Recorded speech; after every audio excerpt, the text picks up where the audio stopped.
their relationship is. This is one of the most powerful spells I've done. It's just But she's doing spells. Look, hang on, wait. High Priestess is either your person is involved with someone who does magic themselves, just like how I am doing magic for a couple that came to me. Your person, third party, is doing magic on them. So I started this spell for a client yesterday. They are in a twin flame journey, and the black on top of the candle is showing how tumultuous and how negative their relationship is. Well, it's carbon condensing because of the burning of the candle, isn't it? Or whatever's in this wax. This is one of the most powerful spells I've done. It's just with one candle and my spell written down. And the fact that I started this candle and it's already almost done is pretty crazy, and how black the top is. So I'm trying to clear as much as I can. I kind of just want to give you guys a visual of what it's like when I work with twin flame couples. And yeah, let's get into today's video. Do-do-do-dee, it's Ellie, Arket's new intro. Do-do-dee-do-dee. I like that bit with the candle though. I just wish it wasn't so satanic. Like, do you think I can turn her to, not, well, I don't want to say Jesus because I'm not like necessarily big Jesus, but do you think I can turn her to the side of the light and then we can be friends? Hey guys, it's Ellie. Welcome back to the channel. I hope you guys are doing well. Happy Sunday. I'm going to do a collective reading for you guys. I'm going to do a twin flame collective reading. This video was inspired by a twin flame couple that I'm actually working with. I put the candle magic that I'm doing for them in the beginning of this video, and I just thought to do a quick talk about it, about what happens in the twin flame journey, and then also do a collective reading. If you guys are here for the first time, my name is Ellie Arket. I'm a psychic medium, a mindset coach, manifestation coach, and founder of Ellie Cosmetics. If you guys want to work with me, you guys, I like her voice a lot better when she's not shouting. Need tarot reading or manifestation coaching, I teach clients how to manifest what they want, whether I teach it to them or I do it for them, or I just do it through spells and spiritual assistance. I also offer virtual quantum healing. I have worked with people who suffer from chronic illnesses. And she put like a bright orange on her hair, and her roots have taken really well because it's virgin hair, but looks like there's a panel here that's deeper red that has had lots of colouring in the past that's maybe been stripped, and this, I don't know why this part hasn't, like, why are the roots so orange necessarily and this part isn't. Maybe that's had a more recent colour, and the ends are very orange, aren't they? But like the roots are so orange as well. It's a really interesting look. Cancers and things like that. All the services are available on my website. If you guys want to purchase the makeup and skincare, everything's vegan, organic, cruelty free. So you just go to, but her voice is giving me the full ASMR sort of thing this time. She's usually shouting. elliearket.com, and it'll say to shop or services, and the testimonials there as well if you guys want to read about how people feel about working with me. I hope you guys give this video a like, consider subscribing, and let's get to today's video. It's much nicer when she's not shouting. She's got a nice voice. So in the beginning of the video, I put the candle, this one, usually I work with 3 or 6 candles when I do magic for my clients, and this time I just wanted to use one candle. This client couple that I'm working, She could do with a slight de-esser with, their relationship is very chaotic. It's super like at the high end of the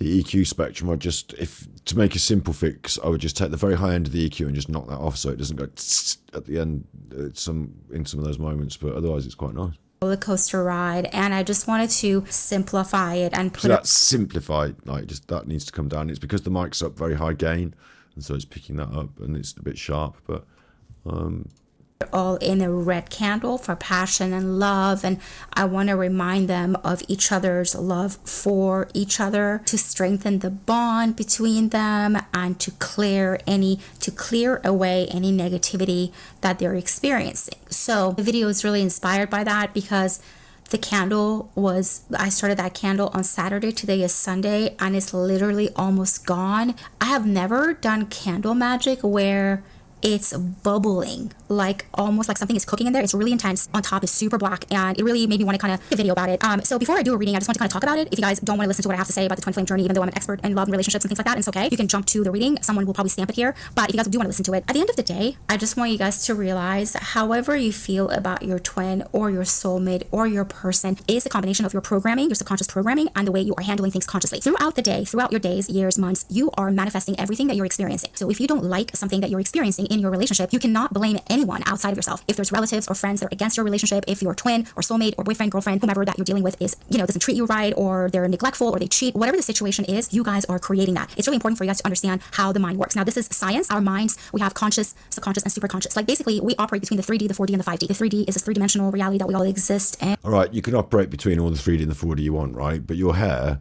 I'm a professional hairdresser, and you've put a box dye, bright orange, high lift, and you've got bright high orange lift roots, but the last hair colour you put on was actually quite a dark, rich, I'm thinking a blue black, not even a red tone, maybe a blue, like this, that's this one. And here in this mid-tones, you've managed to strip, because that's had a previous colour on that was on the fade out, so that took the strip of the high lift orange and took the orange, but hasn't gone as bright. And then the end's obviously stripped bright orange. Underneath here, you've got like a sort of balayage effect between dark hair to darker red. And so I'm seeing 1 orange, 2 dark, what you'd call, near blue black, 3 a more cherry red, 4 the brighter orange ends, like 4 tones. And I could sit down and fix that. And it depends which way you want to take the hair, which colour you want to go. But my advice as a hairdresser is that I'm not going to be colour matching to the lightest colour. Right? It doesn't even suit your skin tone and your eye colour to go to the highlightest colour here. What's saving it as a look is just that this part round here, around the sides of her face, that actually borders her face, is like the darker bit, yeah? And it almost looks like she's got a little bob, a little cheeky bob that goes there, and then she's being backed by this orange colour. It looks like she's got a little tight bob shape there to the hair. Then this is just orange colour that backs it and around it.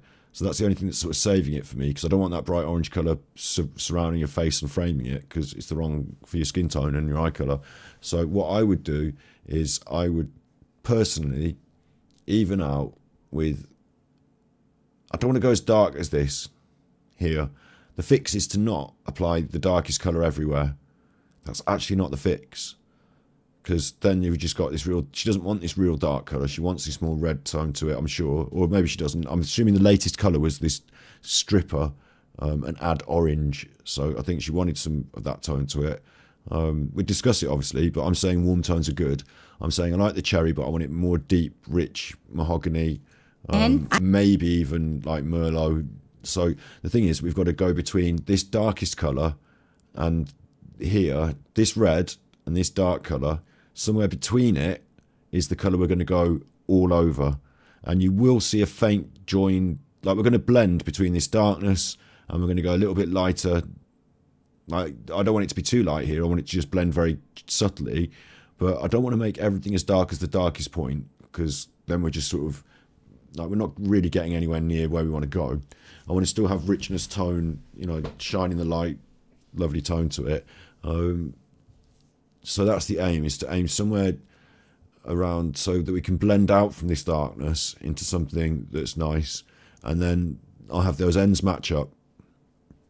On the ends, I'll be using semi-permanent colour. Nothing strong, nothing heavy. It will wash out, but we'll reapply it. I don't want to damage them any further with any permanent colour, harsh colouring. The roots, we've done this orange thing now, right? But the roots are the virgin hair, so they'll take the colouring most easy. And again, I don't want to blacken them to match. I want to be subtle with that. But the technique here, the trick is, if you kept coming to me as a hairdresser, I'd know what I'd done last time, and I would reapply. We'd keep down here, this end, would keep that rich tone, that blend. But as we come through the roots, I can just be more subtle and gentle with the colouring we apply to the roots. Again, talking semi-permanent colours sometimes, so that we can grow out this. Like the only total fix for me is that these sections, the ends will go quite quick. The mids, like we grow it out and we just rely more on my colour from the roots to grow through to a point where I can say, right, what do you want today? Yes, I can do that because all the colour that you've had on your hair is my colour from the roots and it's all good. And it's not overlaid and darkened and permanent, and we can do what you want. So that's what I'd do. And I think she wants longer hair. I don't think cutting it off is like, let's just cut off all the orange bits. I don't think that's the solution. But she actually does suit the shorter little cheeky. Like if she put her hair back like that and had a few little bits coming down the side here, that would actually really suit her. You can almost see it. Like I said, if I covered up, I'll actually do it with my thing. I'll cover up the orange bits there, look. And you can see she's actually got a sort of short, like, whoops. You can see she's sort of, if I cover up the orange bits, then she's almost sort of got a sort of short, imagine her with a little bob or that hair tied back. I just need to get my mouse on it. A little bob or that hair tied back there with just this little, you know, her face shape here can carry that quite well. She's got a good face shape for it. So you kind of don't, what you actually see, like I said at the start, is this dark hair is actually what's framing her face and creating that shape. And the orange backs that and allows that to stand out against it. So it works, actually, this does, but not for the right reasons, in my opinion. And I'd love to fix it. It would be timely, costly. The thing that would happen is it's not just putting on one. The main thing to remember here is that it's not putting on one colour. You can't box colour this at home. Like you can't, because you've got roots, black band, red band, ends. You know, you've got 3 different kinds of hair. So each type and part of the hair needs different treatment. And whichever way you want it to take it and wherever you want to get it, wherever you want to get it to, you know, whatever position you want to get to, requires different treatment on different parts of the hair, different colour, different amount of time. You know, let's say we're going to tone out some of this. Well, we're not going to, you know, it's a bit plum rich for me. It's a bit cherry rich and I want to just tone that down. And I said about Merlot, but like, you know, red wine might even be a bit plum rich for me. I might just want to tone that down. So I might want to use a sort of green matte colour across this red. But I don't want to put that green matte colour across this bit because that's going to make it even worse. And I don't really want to put it on the roots, but to oppose the orange on the roots, I have to use some green. And then same with the ends. So you'd be surprised to hear me saying I'm going to put a lot of green on her hair, but orange opposed to green on the colour wheel.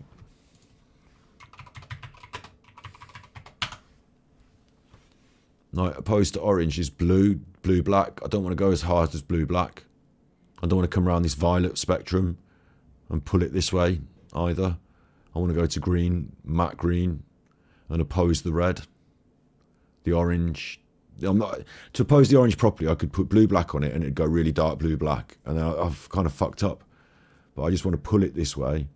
Maybe it would be too much green matte. Maybe that would end up a bit more of a blue-black. But what I really don't want to do is add any more of this violet red hue, which is ever present in all of it. Bring it back. You know, we've got to counteract that. So in varying degrees and of varying different strengths, and certainly not with too much permanent colour, because it's going to, you'd be surprised, right? Get this, you think her hair's a big colour problem, so I really want to make sure this colour takes, so I'm going to use the most permanent, strongest hair colour I can on the ends, because it keeps washing out. But the ends are all damaged, so what you're doing is putting on really strong treatment and it's damaging it further, so it's washing out more. In fact, the ends would probably be benefit, even though it's semi-permanent and it's guaranteed to wash out, it's better to use a semi-permanent colour and build up over time. It's not going to be long before this gets cut off and replaced by this other hair anyway. But the overuse of permanent colour, thinking you're going to be able to sort of, it's not like painting a wall where you can just like put more colour on top, and the thicker and stronger you'd put it on, the better it works. Actually, a lot of the time we're thinking about how to, there's only a limit on how much colour your hair can hold, so we're thinking about stripping out some of those molecules before we add in the colour we want. And if we can't do that, then we're trying to sort of balance it out as much as we can with the opposing colours. And that's a bit of a problem. So yeah, like I say, I'm going to be using different things in different parts of the hair. And maybe this mid part here would stand a bit more.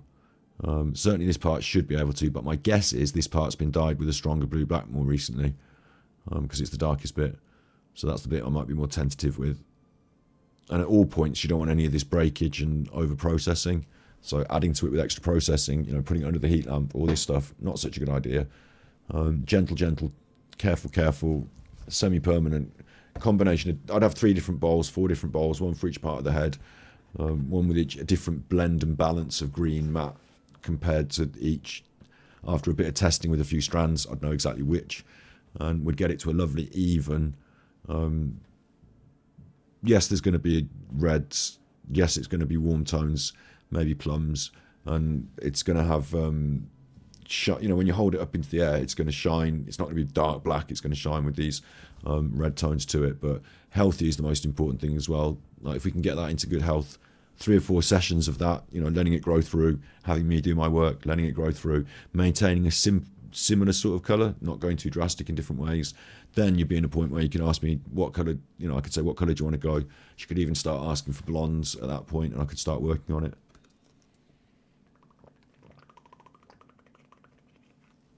Based on how much of her hair grows through. And if I know Ellie's hair, then it will grow through relatively quick.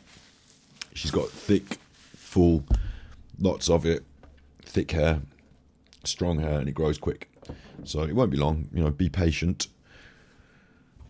She can have every kind of hair she wants. And actually her hair, once you've done that consistent colour treatment to it, once you've made it healthy, strong, lustrous, she can have blues in there. The problem with the blue-black, and she's probably found this before, is once you put blue-black on, it's very hard to start removing that. Everything else, like blue-black's like the last colour, and then you have to grow it out. Like everything else is difficult after blue-black. But if we could grow it through and have more of those red tones existing, and then coexisting with maybe some mid-blondes, maybe even a bit of blue-black here and there, like in the bangs around the sides. I like the way it works with the skin tone. I don't mean really strong blue black, I just mean the darker colours. I would like Ellie's hair and her skin tone and eye colour and stuff. If you just let me do it, I'd be really, really happy that I do it. Whether she wanted it exactly like I want it or not, I'd be really happy I'd do a really good job of the colour. And the cut, I think she's got this face shape that would suit a lot of different cuts. I think she's quite lucky in that way. So, and with that full thick hair, like you can actually chop into it a bit and start going somewhere with it. So she's one of those ideal clients where everything you do can sort of look good. But she's one of those difficult clients where every fucking step of the process she's going to be difficult and a hassle, and it has to be absolutely perfect the way she wants it. And that's some sort of compromise between where I want it and where she wants it. And when she sees what I want, she will agree that it looks really good. But along the way, she won't agree that, she will have different ideas and all this. But when we get there, finally at the end, and maybe after a little bit of toner here or a couple of highlights or lowlights there, when we get there finally at the end, we're going to be the happiest customer and hairdresser you can be. And she'll never go anywhere else, and I'll be the only person that can touch her hair because she'll only trust me. That's the sort of client Ellie is, I think. Do I use vegan hair colouring products? Well, thankfully, I gave up hairdressing before I became a vegan, so I don't have to answer that question. But no, I never did. I did seek out, not animal tested, not, XYZ organic as much. Like we had a set range of, if you want, like we had a client who had a problem with hair colouring because she could only have, I don't care, like she could bring in whatever tube she wanted, but she used to bring in this hair colour and be like, this is the only one I don't have a reaction to, so you have to use this. And I'm like, fair enough. So I looked into it a bit, and although I didn't use her brand, I did bring in a sort of semi-permanent organic range of the best I could do on that sort of front range of hair colour as an option. But back then I wasn't vegan, and the animal testing thing, even like Schwarzkopf modern stuff, I don't think they're like promoting their test on animals, but ultimately I was brutally just the best hair colour that does the best job for the customer. So I was using Schwarzkopf Igora Royale after having tried Weller and other brands, because I believed, having seen it on the head, that Schwarzkopf gave the best hair colour. So I used, it was not the cheapest, and I wasn't committed. I didn't have to use Schwarzkopf. I could offer other brands. I wasn't like a Schwarzkopf salon. But I did buy my hair colour direct off Schwarzkopf, and I didn't ask them questions about whether this new line is tested on animals or whatever. I was always happy to, I'd buy the like they brought in this oil in stuff and like these other forms. You know, they're always bringing in new ideas and concepts. I mean, I was happy to try them and look at them, but I was a bit of a traditionalist in that, you know, my permanent tint and my semi-permanent tint, like, you know, I don't want a new creative crazy thing. I want it to fucking work. So like rich, shiny, lustrous, doesn't wash. Washing out was important, and grey coverage was important, of course. You know, if you're promising me a certain amount of grey coverage, it must cover the grey. And these people cannot be coming back and saying it all washed out and it's not good anymore. So based on what I believed from seeing it in experience, I just went for the one that was best for the customer. And I don't think there is an option. At the time I was hairdressing, there certainly wasn't a sort of not animal tested, organic vegan brand. I just don't think it would have been an option for a small hair salon. You know, maybe I would have captured a certain angle of the market, you know, people who were more ethical, but whether their hair was going to look nice and whether I could afford to, you know, run that business, I don't know. So that wouldn't have been my option. But yeah, I worked at different salons that had different colour systems. So I saw a few of them and I knew from my experience Schwarzkopf were the best.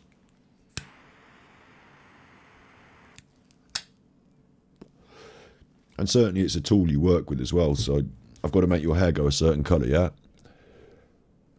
I've got a chemistry kit, lots of different colours I can put on your hair. If your hair is this colour, like I just said, you need to put green on it.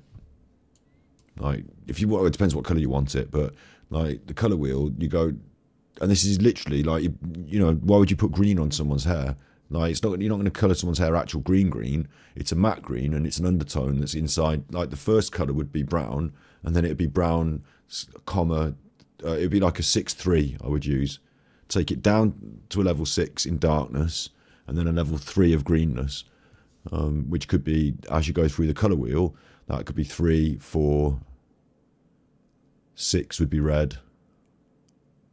1 blue violet would be 1. So 2, 3, 4, 5, 6 around here for red, 7, 8, somewhere about here. But the depth, the light and darkness is always 1, 2, 3, 4 as well. So like this colour wheel, stupid Google.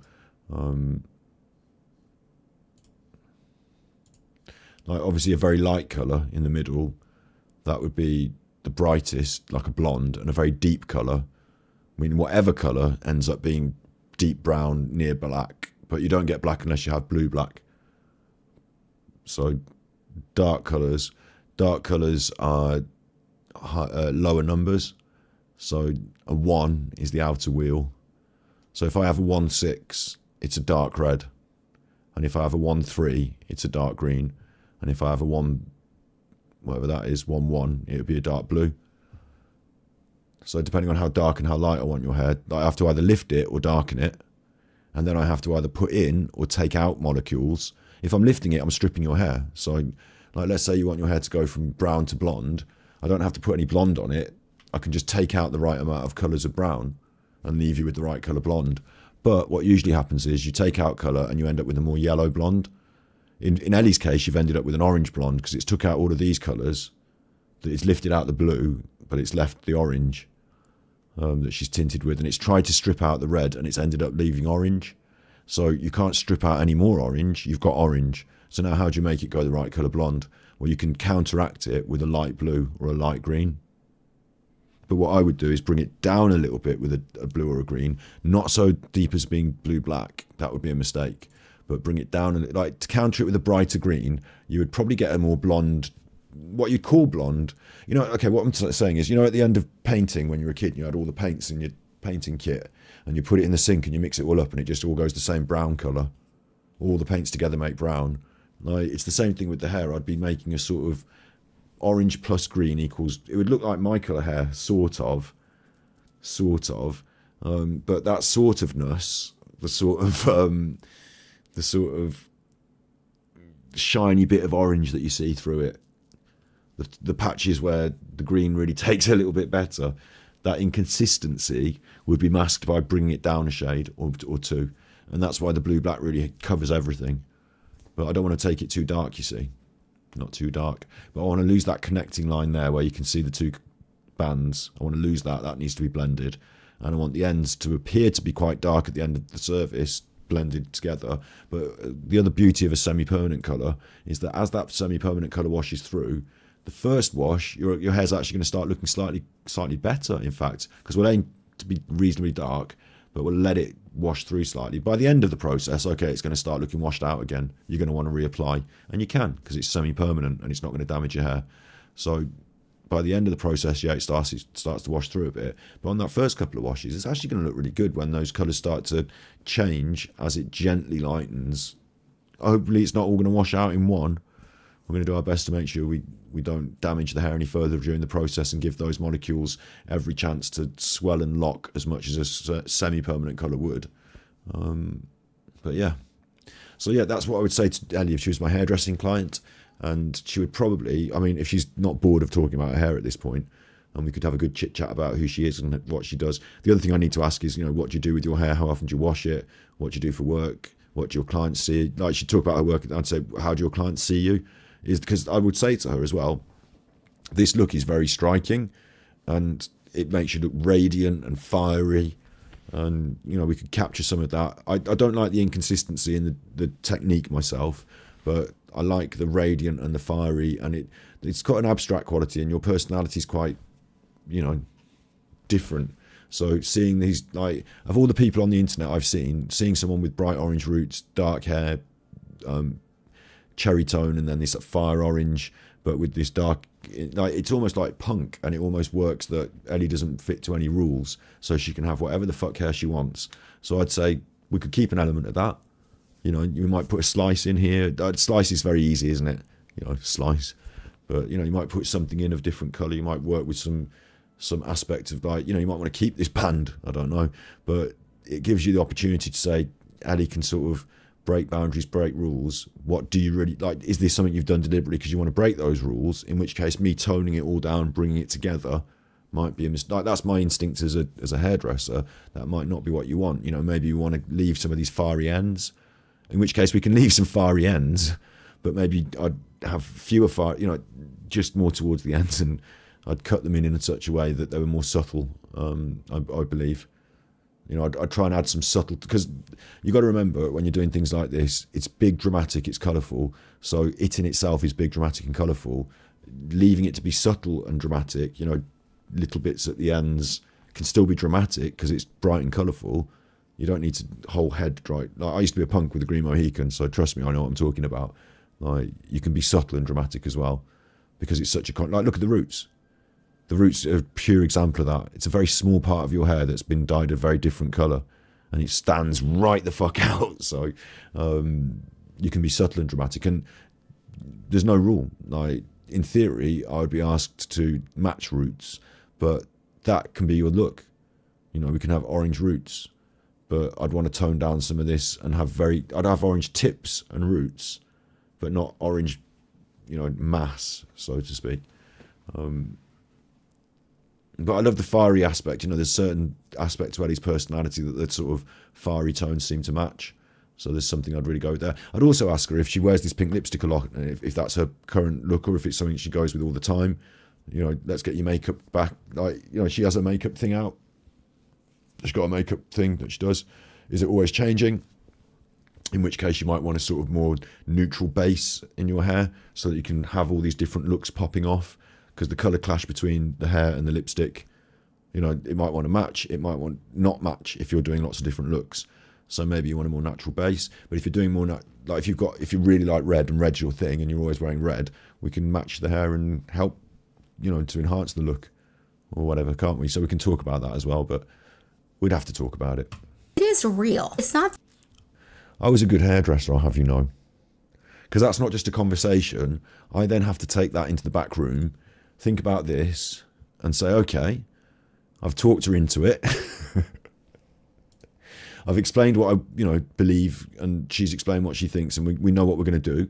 Now I've got to actually make it happen. So whether I mix, you have 3 different bottles of percentage of peroxide, 369, sorry, 3, 6, 9, 12. You have 4 different bottles of peroxide, but that doesn't mean you've got 4 different bottles of peroxide. That means you've got 4 different options that you can mix together to make your own. I don't have to have 9%. I could have 12% or 8%, as long as I mix it right. So I've got my peroxide strength, and I've got my colour choice that we talked about that was so important, the depth, the tone. And then I've got to go in the back room and say, right, are these permanent? Are these semis? How are they going to affect the hair? How deep and light? I don't put, what's most important, like I said, is that I'm not going to put the same piece of colour on the hair there and there.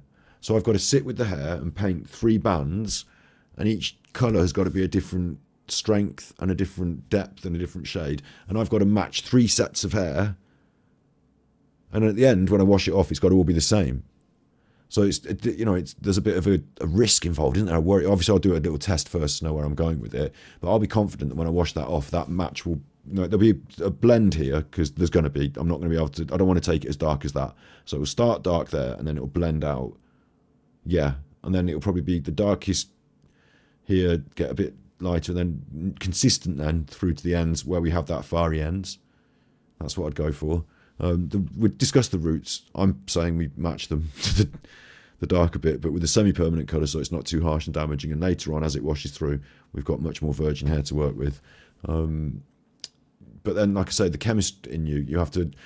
What's going to happen is you're going to apply these 3 colours, and they're going to process, and then you're going to wash them all off at the same time. So the roots are very virgin hair, very easy to take, so they can be applied last and don't need a strong colour.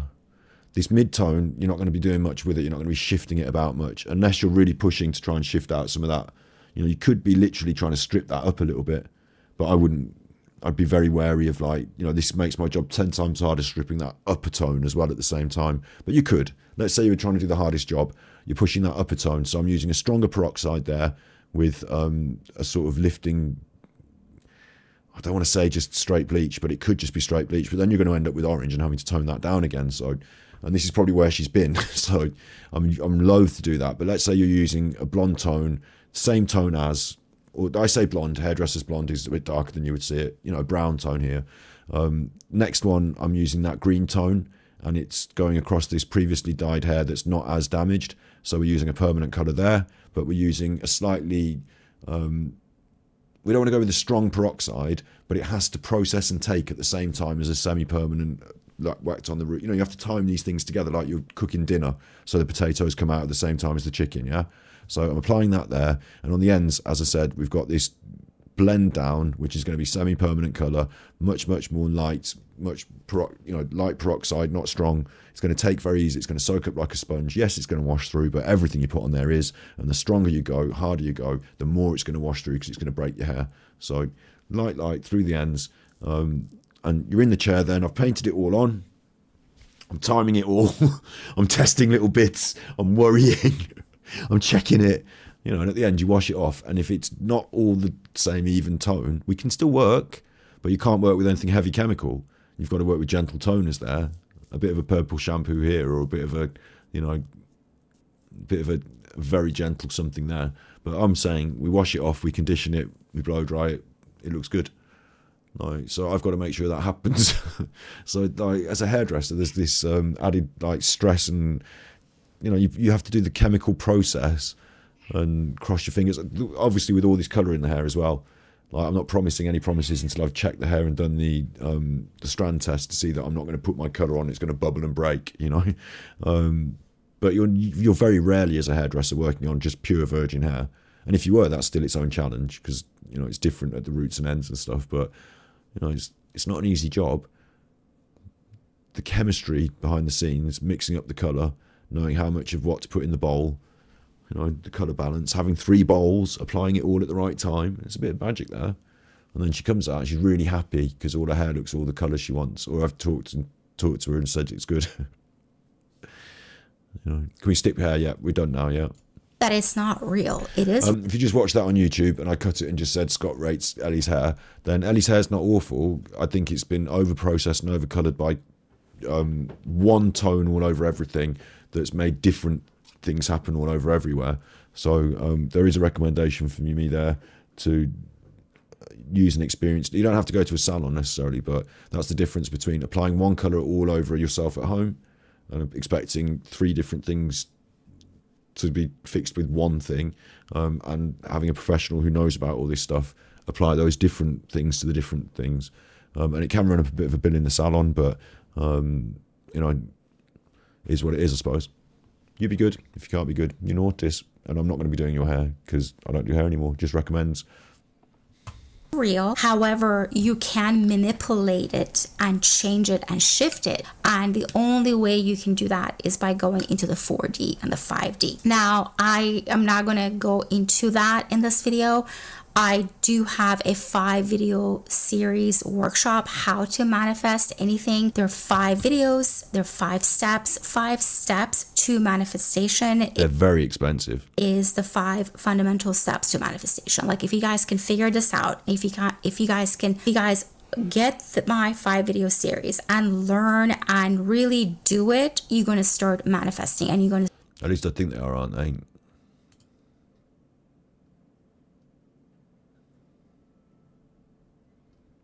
I'll show you. Well, I just got to go to the website to show you. 5-video series. There it is. I pressed it. Oh, I don't want any pop-ups. Where is it? Where's the 5? Oh, there it is. $555. So it's $550. Sorry. $550.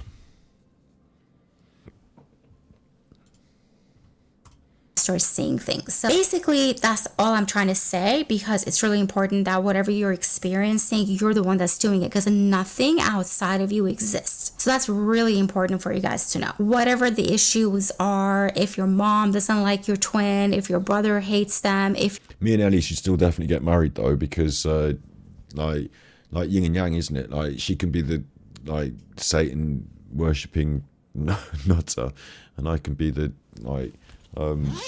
soldier of light nutter, and we can both be nutters and we can get married still. There's still a chance. There's still a chance. Your co-workers doesn't want, whatever the circumstances are, circumstances don't matter. It's how you're handling it, okay? So how you are expressing outside of yourself regarding your twin flame. If you hate them, if you're gossiping about them, if you want to break up with them, because within the twin flame journey, we have this push, pull, runner, chaser energy. And so if you're the runner and they're the chaser, it's like, can't blame anyone, because I used to say that in a relationship, there's like a pokey stick, and like you're either holding the stick doing the poking, or you're the one getting the pokes, aren't you? Like, and I agree with what she's saying. It's like push, pull, runner, chaser. I feel like, from experience, I suppose, like I've been in relationships where it felt like the cat's messing now. Why are you messing all the time? I've done everything for you.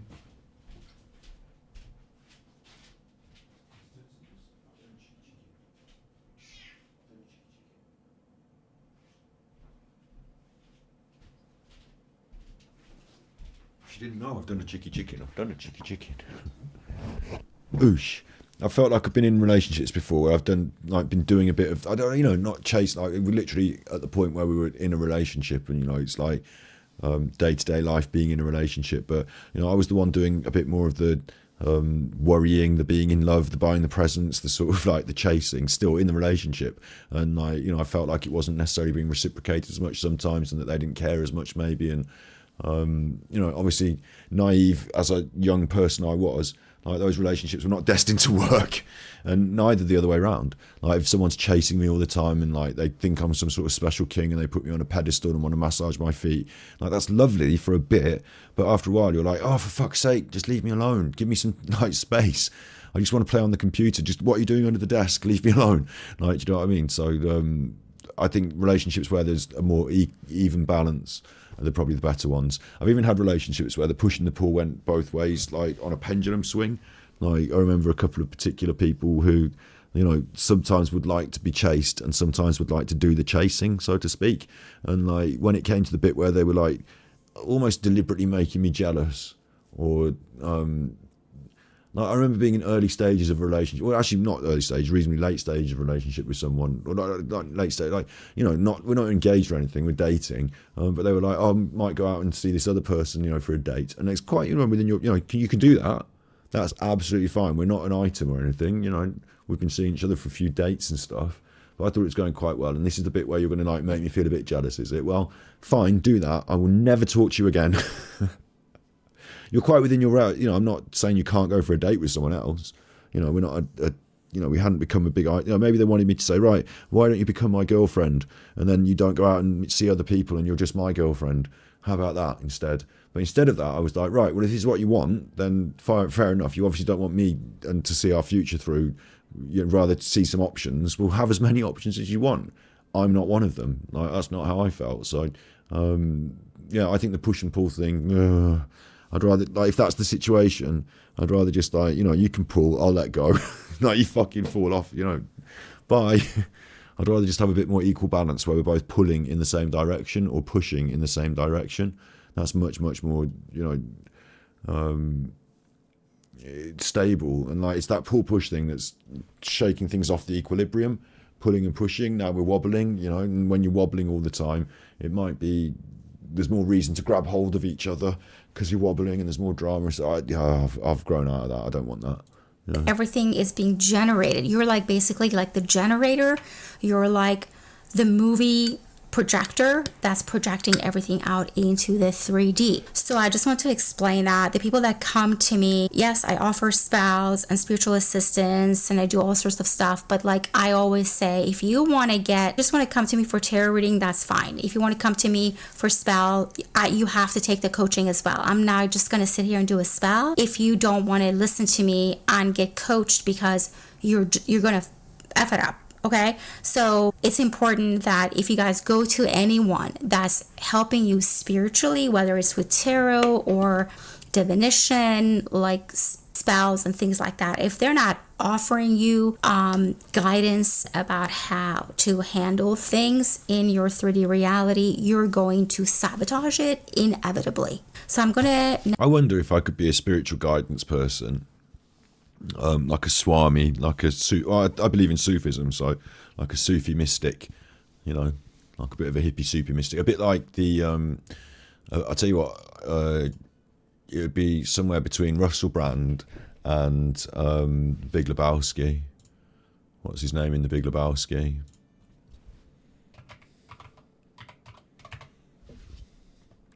Somewhere between Russell Brand and the dude from the Big Lebowski. He's called the Dude, isn't he, actually? The Dude. Somewhere between Russell Brand and the dude from the Big Lebowski. Me in a dressing gown, grow a beard. Me in a dressing gown, smoking weed, drinking chocolate soy milk, telling you how to spiritually live your life, yeah?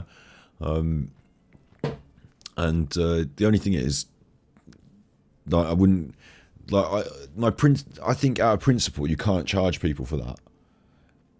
I think you can't be a spiritual leader and ask for, like, material gain. Like, as much as we could start a cult and, you know, go and live out in the woods, if it's asking people for money, I always go on about how they're grifters and they're cheating people. Like, you know, you can't do that and be a grifter. So, if it was for free, I just wouldn't be arsed with it. Like, imagine 10 or 12 people, more than 10 or 12 people a day, anything like it, coming to you and asking for spiritual advice. And then you have to listen to their whole situation, work it all out, you know, get on their level, see what's going on in their life, and then give them spiritual advice after you'd mused on it for a while. Now, you're not going to be able to do that every day, 10 or 12. And imagine you get popular. Like, what's going to happen then? What's going to happen then? I don't know how it works, but I suppose you have to give general advice in lectures and write a bit of a book, sell the book, I suppose, make money off the book. But I wouldn't want them to be giving me £500 for, like, I suppose I can understand why she's charging all that money for day sessions, because, like, there's only one of you and you're the spiritual leader here. But I'm just thinking, if she can do it, maybe I can do it. You know, I can do a bit of tarot cards and do your spirit. And if people want it, like with Alan and his shebang, like, I suppose the deal is, if you're prepared to pay Nancy level money, I don't need many of you. I can be, you know, Swami spiritual Sufi leader to just 4 people. And, like, that's like £1,000 a month, £2,000 a month. That'll do. You can go and live in the woods as long as they're going out to work at Tesco. What is? I'll be a new spiritual leader. I'll say the path to spiritual enlightenment is to work in the Tesco's near the woods. And they'll be like, the Tesco's near the woods. And I'll be like, yeah, or get jobs in the Tesco's near the woods. And then I'll go and live in the woods in a big house. And you can live in the woods in the big house too, and go to and from Tesco's and give me all your monies. And that's the path to spiritual enlightenment. Also, if you can bring home some chocolate soy milk after the shift. put a few of them, when you're slacking the shelves, put a few of them out the back, little crates of them in bags just out the back. Just leave them lying around out the back. No one ask any questions. You know, oh, sorry, did I leave them out the back? I didn't mean to. Don't know what was going on there. By the time the group gets growing, we'll have the people working there. There'll be the manager, there'll be the stock people. We'll have people working in all levels of Tesco's by the woods, little Tesco near the woods, and then we won't have any questions asked. We'll just filter off all the chocolate soy milk into the woods. I'll drink that for free. So if you just bring home some bread off the reduced to clear, we'll be all right. The amount of weed you smoke, you're definitely the dude. Yeah, I can, and that's the other thing is like, I can smoke, like that's probably a good thing for spiritualism, is that I can smoke weed. That's probably a spiritualist boon. You don't have to smoke the weed, you can go and work in Tesco's. I'll smoke the weed and think about the spiritualism for you. And that way we'll all be happy. Tesco's by the woods would be nice. Hang on. Look, let's have a look. Where's the woods in the UK? Well, it doesn't have to be the UK. It will start in the UK. Are you allowed to start a cult in the UK? I think you are, aren't you? I think you're allowed to start a forests. Why can't I just go Google Maps in the forests? Where's maps? Google Maps. There's the UK. I live in the UK. So I live in this area. I don't want to go too far from my house. Need to go back, walk the dog. Let's go down here. Let's just go down here in these woods here, the Cotswolds. That's where all the posh people live. That's where Jeremy Clarkson lives in the Cotswolds, isn't it? Chanting the Cotswolds. Cirencester. I don't know about this too much. I'm not, I know about this area. Banbury. You can get a bit rough going down this way a bit, Banbury. Chipping Norton. Let's just say over here, like these woods. Right, we're living in these woods. So where's Tesco near here, yeah? Look, there's Tesco Express over here, look, in... Excuse me, what's this place? Forget Tesco now, look. Whitney. So we're all going to live near Cheltenham, Bourton on the Water. We're going to live over here in the woods. Yeah, switch to satellite. Let's see some woods. Oh, it's all farmland. Where's the woods? This is the woods. There's the woods. See that? There's the woods. I'm living there in the woods. We're starting a commune, yeah? And you all have to go and work at Tesco near Oxford. The Cotswold Wildlife Park and Gardens. I used to go there as a kid, the Cotswold Wildlife Park, for school trips. Perfect. We're going to live in the woods near the Cotswold Wildlife Park in a commune, and you've all got to work. You can all, look, Travelodge here. You can all go and work at the Travelodge. Part of the spiritual cleansing is to go and work at the Travelodge and the Tesco. Maybe not the Travelodge, maybe more the Tesco, because you can bring home the food. Where's the Tesco again? Hang on, this is the woods. Where's the Tesco? There, look, this is where you go and work. Tesco Express, there's two of them. Told you it was the little Tesco near the woods. They've got another one. They've got 3 Tesco Express and not one big Tesco. What's going on? They've got 4 Tesco Express. What's going on? They've got a big Sainsbury's, but they've got 4 Tesco Express. Do you think 4 Tesco Express can gang up and beat up one big Sainsbury's? They've got Cineworld as well. When you ascend to level 3 of the spiritual cleansing, then you can go and work at Cineworld, bring home popcorn. And you bring it all home to the woods here. This is where we live, in the woods. What's this building? I'll buy this. Look, that's a shabby. That's where they took Nicola Bullis in the shabby van. She's still in there. Oh, let me out. No, she's not. She's dead in the water. Oh, that's not funny. No, but we live in the woods now, and you're on a spiritual cleanse, so you don't need to be listening to my jokes. You should be concentrating on getting your Tesco uniform ready for shift. For all I know, this is another Nicola Bully sort of area, isn't it? Or this looks just so Nicola Bully to me, this whole place. Like that place, that could be someone's murder site, that could, for all I know. But yeah, we'll buy this farm, and I'll live in the woods on your wages from working at Tesco Express. And there's 4 Tesco Express, so that's enough to have, like, let's say Tesco Express needs sort of 2 people on shift, 3 shifts a day, like minimum 6, 2, 6, 12. 3, 18. We can have about 24 to 30 people in the cult before we need to even think about working at the cinema. So we can just bust out Tesco Express. That's the way to go.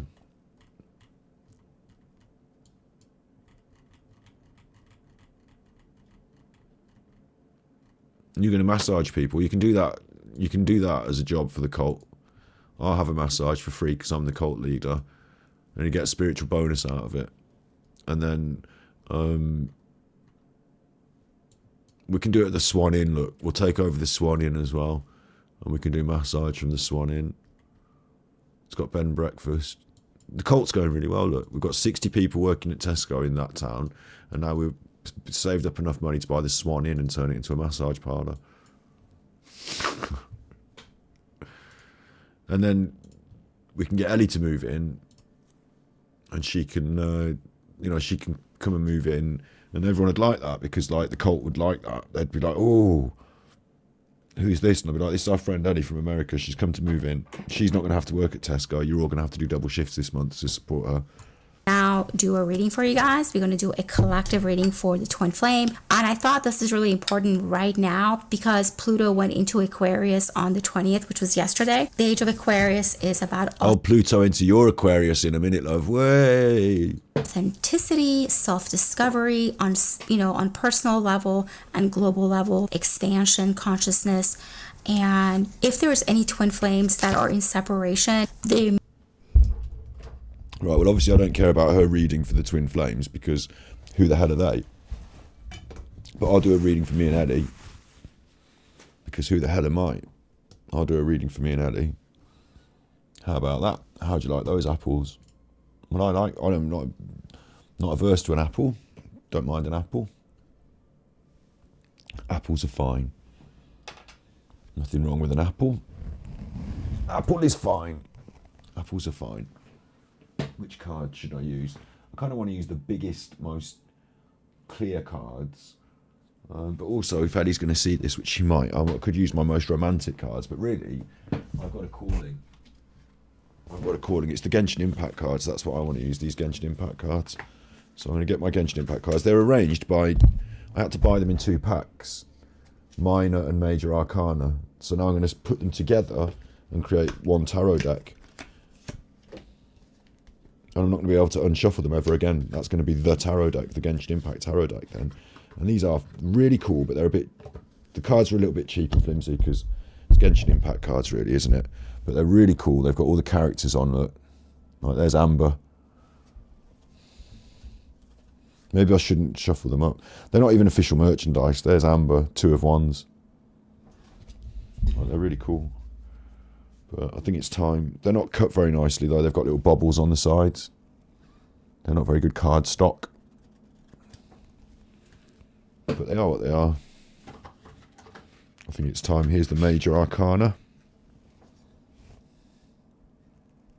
Hu Tao is death. There's Paimon, the world.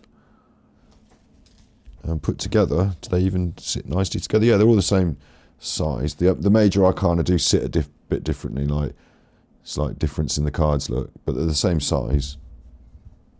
But you can see the Major Arcana look different, the bobbling and stuff. But I'm not going to let that affect me. I'm not going to mix them up in terms of making them all go upside down, because this deck, you can see that they're all this way up from the backs, so I'm not going to have them upside down. I'm going to keep them that way up, and if they were to turn upside down and flip out at any point, then I'd read the flipped out reversed version, but I'm not going to do that. They will require a bit of a shuffle because they've never been shuffled. So at the moment, this is just a shuffle. This is not the Ellie, thinking of Ellie Arket shuffle. This is just the shuffle. So let's just do some of the shuffle for a bit. And I will talk about Ellie while I'm doing it, because this is a read for me and Ellie. Is there anything in the stars for me and Ellie? Oh, that one nearly popped out. Is there anything in the stars for me and Ellie? Will she come on the show and talk to me as a guest, even if I've done a Not to Watch video about her? Because she understand that nutty behaviour, not to watch. Like, she seems a bit strange to the untrained eye, to the, normal YouTube user. Oh, it's all falling apart here, look, the shuffle. She didn't like that. She didn't like being called strange. You know what I mean, though? She's very different, and her whole approach and all what she's doing is very different. So, Got to accept that. Will she accept if I say sorry for calling her a nutter, but I don't like the Satanism? Will she accept I don't like the Satanism? And can we be friends though? And can she tell me what I really want? If I were to tell everyone what I wanted from it all, apart from Ellie to be my wife and live happily ever after, turn her to the light and have her as my wife. Apart from that, what I would like is for... am I on camera still? Sorry. What I would like is for Ellie to come on the show, and the thing I'm most interested for her to tell me about is Hollywood secrets, the noncing, the sex that's going on, like, you know, the bad Satanism in Hollywood, like whether it's conspiracy theories or not, whether it's something she believes or everyone else believes or Brian Harvey believes or whatever. That's the story, and the, you know, that stuff I'd like her to tell me about. That would be number one. And then number two, I'd like to know about the Satanism as well. And like what the chuff is going on with that. And I have all that explained. I don't want to do any bad spells on me or anything. And then there's sort of, you know, us getting married and living happily ever after, we can leave. If you know, that's not like major top of the list stuff. Oh, this one, no. So there's my shuffling. I mean, I've given my questions to the cards, haven't I? And I've done quite a bit of shuffling, but I'm still of the idea that these cards are not well shuffled because they're brand new put together here. So maybe they're not well shuffled, but I need to do 3 cards for Ellie, past, present and future, and see what it says about our relationship, basically, mine and Ellie's relationship. And it's mainly based around whether she'll come on the show, really, but like, you know, mine and Ellie's relationship, that's the question I've got.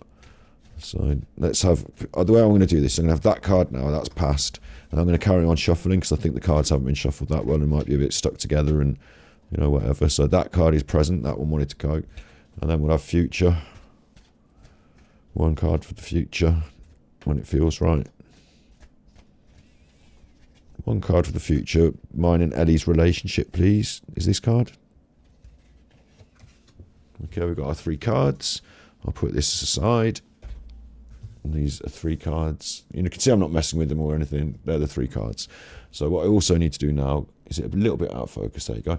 What I need to do now is to find out on the internet what cards mean on the tarot, because I'm not that smart. And I'm just learning. But through doing this all the time, I will end up learning, won't I? So, partly it's going to be the internet telling me, and partly it's going to be what I read from that and how I read it into the whole situation. So I've got the internet backing me there.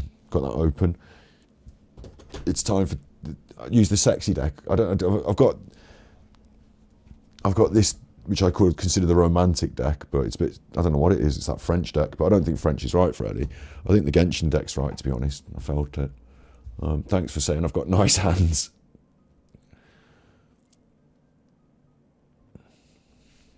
Right, so past. Sino, the King of Wands. The King of Wands. This isn't perfectly in focus, is it? Because this camera setup is just not perfectly HD. The top-down camera. And the detail is slightly lost, but he's big, electro power. Sino is a big, powerful character in Genshin Impact. The King of Wands. He's a good guy in Genshin Impact. I'll read the tarot first, and I'll tell you about Sino in Genshin Impact and how they converge and what they mean. The suit, often called wands, rods or staves, is about initiative, ambition, drive and desire. So this represents the energy of a dynamic king, a classic conquering hero, charismatic leader, entrepreneurial, ambitious, always creating new adventures because he doesn't like to stay home, has to mind the store. It could be said he has a bit of an ego, as evidenced in the enjoyment of flattery and praise, a bit of a performer, overachieves in situations where it would be noticed. In private, wants to be served and adored like the head of a line of a pride, headline of a pride. A benevolent dictator, makes life wonderful for those they love, and just the opposite for those who displease. So in terms of, like, I was thinking about Ellie, but I was also thinking about our relationship. So in terms of Sino as well, he is like that. That's a good character to have on that card. He's also a quiet person, Sino, inside. He's a big, powerful... he's part of, like, the the sort of secret police force of Sumeru. Like, he's a big, powerful, like, good guy, but he's a very quiet person as well. What's going on, Minky? Come on. Minky, come here.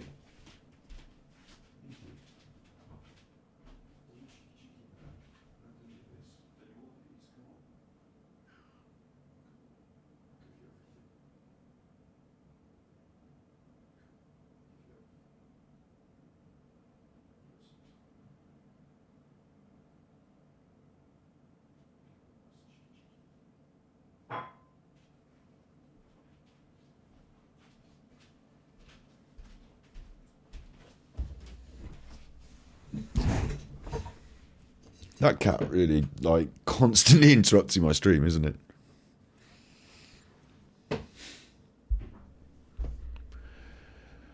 So, powerful but quiet, understated, behind the scenes, and like, this has got this performative aspect in the true tarot meaning. Like, in public, he is quite a big character, Sino, but in private, he's a quiet and reserved sort of person. But interestingly, from the tarot reading of the actual meaning of the cards, this sort of desire, drive, entrepreneurialism, I think me and Ellie both share that in our past. Like, you know, I've done stuff, had projects, like, it seems like she has too.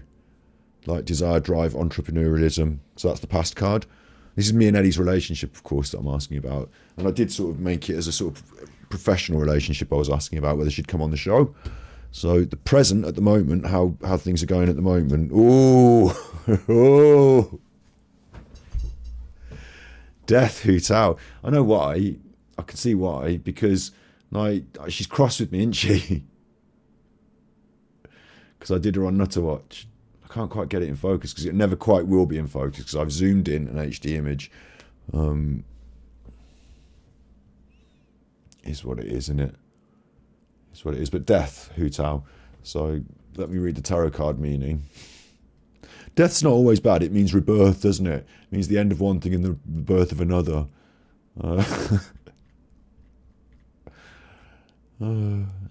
I already know that, you know, death's not always bad. It means the birth of one thing and another. Death is not about literal death. It represents the death of something else, like a project, plan, or relationship. It also points to a time of harvest, symbolised in classical decks by the reaping skeleton. Unlike the fruits of summer harvested, they're lost to winter's harshness, so people don't eat. As the scythe cuts the cord that links us to the past, it liberates us to go forward without fear. Nothing left to lose. Everything pruned away, recycled for the facility of the future. So in more modern tarot decks, we see death mounted on a horse wearing black armour. The emphasis is the punishment of sin. So the Satanism was used to explain the wrath of God. Lucky in modern times, we're not so encumbered with such a guilt-ridden philosophy. But punishment of sin, God. Hu Tao in Genshin Impact is a character who ushers people to the next life, as she is a funeral person. She works in the funeral parlour, and she has a very sort of quirky attitude to death and sees the people that come into the funeral parlour, you know, the dead people that go in the coffins, as customers. And so therefore she puts out flyers for future customers. She's a quirky character, Hu Tao is. And so she has a quirky attitude to death. And in present, like I said, I think what it says about mine and Ellie's relationship, or Ellie specifically, and also me to an extent, is about previous projects ending and new ones beginning. So I've been in that situation with that film I made, and like the stuff I'm talking about doing with Ellie would be a new project beginning, wouldn't it? You know, putting old things aside, especially if we've got a grievance. If Ellie's cross at me, it would be about putting that aside and starting a new project. And this quirky attitude to death, this sort of like goth queen, you know, persona, like Hu Tao and Ellie are a bit similar there. So new project, maybe Ellie's YouTube has taken a bit of a renovation over time. You know, maybe she sort of renews that as well. So that's where she's at the moment, and that's where we're at the moment, is renewal. And using old stuff to sort of fuel the renewal, like burn those old embers, fuel the renewal. And so there's positive, even though it says death, and it's death, there's absolute positivity and opportunity there for the both of us to actually work together on the episode, depending on how this next card comes out, I think. So let's see what the next card says. Ooh, hey, that Nicole Kessinger, she's a bit of a sort, isn't she? Hey. Look at that, the lovers. Boom. Mic drop.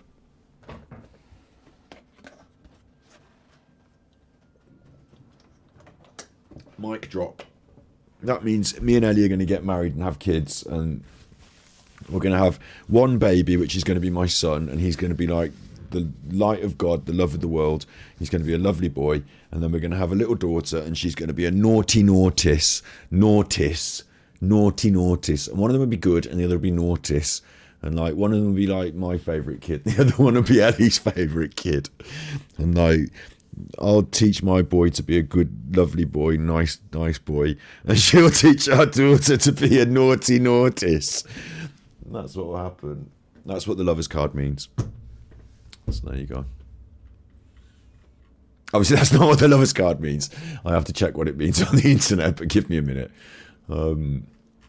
It says on the internet, strictly romantic, meaning in some modern decks, the lovers reflects the challenge. So it's taken on a strictly romantic revision, but it reflects challenges in choosing a partner. At a crossroads, one cannot take both paths. The images on this card are different in different decks.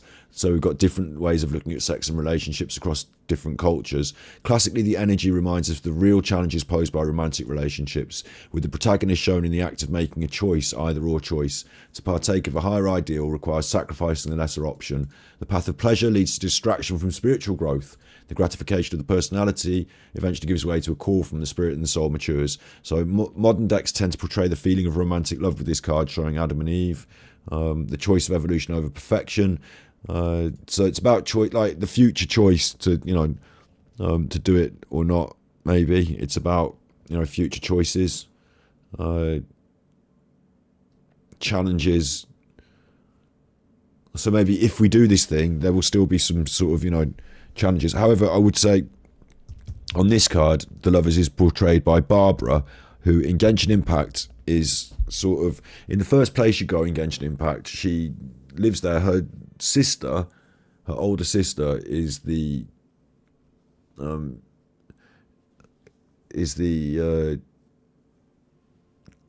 temporary Grand Knight while the big boss is away, and a serious knight. Jean is a serious military figure, but Barbara is like a singer, and she's like a sort of mini pop star. Everyone in the town knows her. She's a singer. She's from a good family, and like her dad's like the captain of this, and her older sister is like taken very seriously and is like a big cheese. And she's got like a fan club. Barbara has, like, local people think she's like wonderful and they love her, and she's like, you can't have a pop star necessarily in Genshin Impact because it's not that sort of place, but she's the closest thing they've got to one. And people want her autograph. So she's like a sort of celebrity, I would say. She's like the most sort of, she's very musical. She's a musical character, like she's a singer and she's a celebrity, but she's also very soft, very feminine, very delicate. She leaves all that rough stuff to her older sister. So Barbara's a support character as well in Genshin Impact. Like Sino, these characters we've had, Sino is DPS, like main character. Hu Tao, DPS, main character.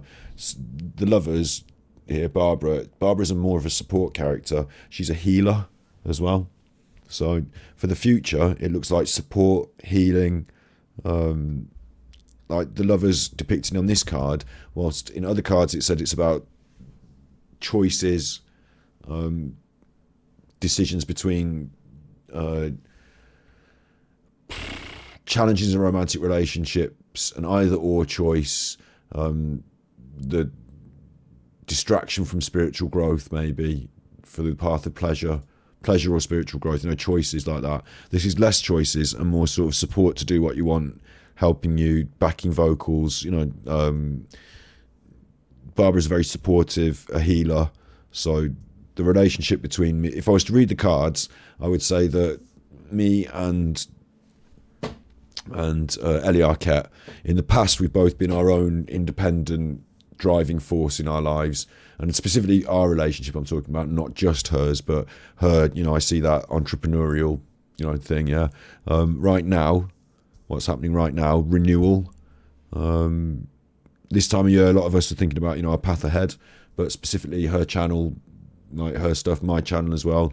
Moving forward, I'm thinking about a new plan, a new idea that I want to do. Having her on would be a new thing, wouldn't it? So this card totally fits in all those ways. And Hu Tao, again, very evocative of Ellie herself, that quirky character. Then this one, this support role, this like for the future of it, if it were to happen, I'm saying it's very positive that it could happen, and it would be a very supportive, like a process that would benefit each other, where we would both feel that, a healing and beneficial relationship, because Barbara is a support role character that heals. So the lovers seems like a positive, combining forces, making good things happen. Maybe a distraction from spiritual growth. Actually, I would agree with the distraction from spiritual growth as well, because she's not a very spiritual person, Barbara. She's a little, singer rather than like her character doesn't have that extra added depth and tone that some characters like Hu Tao, for example, or Sino do. So if we were to work together, it would be a bit more light, a bit more, in terms of material, in terms of content, maybe something a bit more frivolous, a bit more pop, a bit more light, and that could really work maybe. So that's what the cards say. So I hope, I might cut that for YouTube and see what she thinks of it, because she likes that, and that's what the cards say. That was my intuition from the Genshin Tarot, and I'm really a fan of the Genshin Tarot as well now, because now that because I know Genshin and I know all these characters, I can actually read something from the characters as well. There's me. But it's actually quite cool to be able to read something from the characters. Of course, as the game goes on, this deck will become obsolete because it doesn't have all the characters, because the characters are yet to be all released. So maybe they'll change the deck in the future. But for now, as a point in time, it's even got deer in it. Like, it's a really good deck of tarot, this is, with really cool characters, Genshin characters as well. My favourites. There's Jean, the older sister of Barbara. So that was a good one. A bit like Shirley Temple, yeah. I can show you those characters in the game now if you want. Barbara goes da da da da da da da da da. The only problem is now, these came in major and minor arcana separate. So how am I going to put them back in the box? They will never go back in the box. I'm going to have to get myself a new box, something to keep these nice in. Otherwise, they're going to get, I'm going to have to get a bag for them, I think. They put cards in a bag sometimes, don't they? Because they're never going to go back in the box. Put them over there where the cat goes. They won't get knocked off. They'll be fine over there. They will never get knocked off where the cat goes. She's quiet now. I hope she's eating that chicken. Let me see.